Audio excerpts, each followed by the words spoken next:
उमर फारूक ने हजरत अलीयुल मुर्तज़ा से फरमाया था कि अली, एक हदीस आपने भी अल्लाह के रसूल से सुनी होगी और हमने भी सुनी है। फरमाया जी हाँ, क़यामत तक सारे रिश्ते टूट जाएंगे, क़यामत में दुनिया में सादात और पैगंबर के ख़ानदान का रिश्ता क़यामत में भी बाकी रहेगा।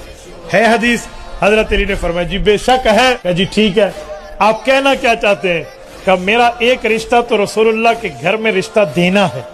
मैंने अपनी बेटी हजरत हफ्सा का रिश्ता अल्लाह के रसूल को दिया था। मैं चाहता हूं कि मैं खानदान पैगंबर से एक रिश्ता अपने लिए लूं। सैयदना अलीयुल मुर्तज़ा ने अपनी बेटी उम्मे कुलसूम रज़ी अल्लाह तआला अन्हा का रिश्ता हजरत अली ने उमर फारूक को दिया है। बात मैं करूंगा, फैसला आपने करना है। कोई इंतशार नहीं, कोई जिद नहीं। दावत ज़ुल अशीरा के वक्त अली इब्न अबी तालिब की उम्र थी 9 साल।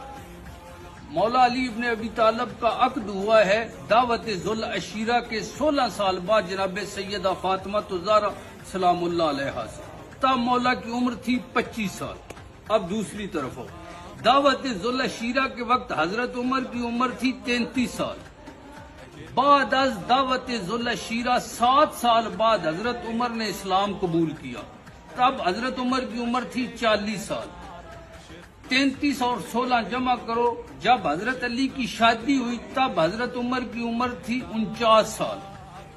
हजरत अली इब्न अबी तालिब को अल्लाह ने पहले साल बेटा अता किया इमाम हसन अलैहिस्सलाम, 2 साल बाद बेटा अता किया इमाम हुसैन अलैहिस्सलाम, 4 साल बाद बेटी अता की जनाब सैयदा ज़ैनब, 6 साल बाद बेटी अता की जनाब सैयदा उम्मे कुलसूम, 49 और 6 55। तब हजरत उमर की उम्र थी 55 साल। तारीख तिबरी वाला कह रहा है कि हजरत उमर की जिंदगी थी 63 साल। और कब्ल अज इंतकाल आखिरी शादी हजरत उमर ने 3 साल पहले की, जिसमें बेटा था जैद बिन उमर। पीछे साल रह गए 5, यानी 63 से 5 3 निकालो 60, और 55 से आगे 5 साल रह गए।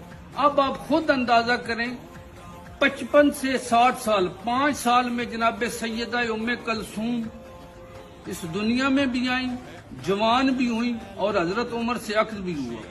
क्या कोई ये अक्ल इंसानी इस बात को तस्लीम करती है?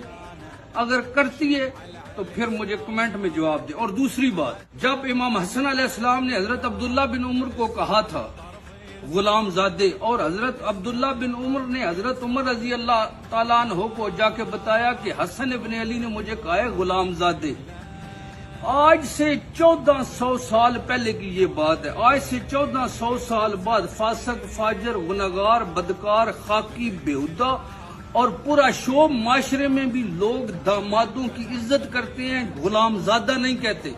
क्या उस इमाम ने गुलामजादा कहना था जिन्होंने दुनिया को तहजीब और इखलाक सिखाया है? अगर कहा है गुलामजादा, तो फिर हजरत उमर ने अब्दुल्ला बिन उमर को ये क्यों कहा, जो तुम लिखवा के ले आओ और ये सनद मेरे कफन में रखना मेरी बख्शिश के लिए काफी थी? क्या दामाद होना बड़ी सनद है, बड़ा दर्जा है, या गुलाम होना बड़ा दर्जा है?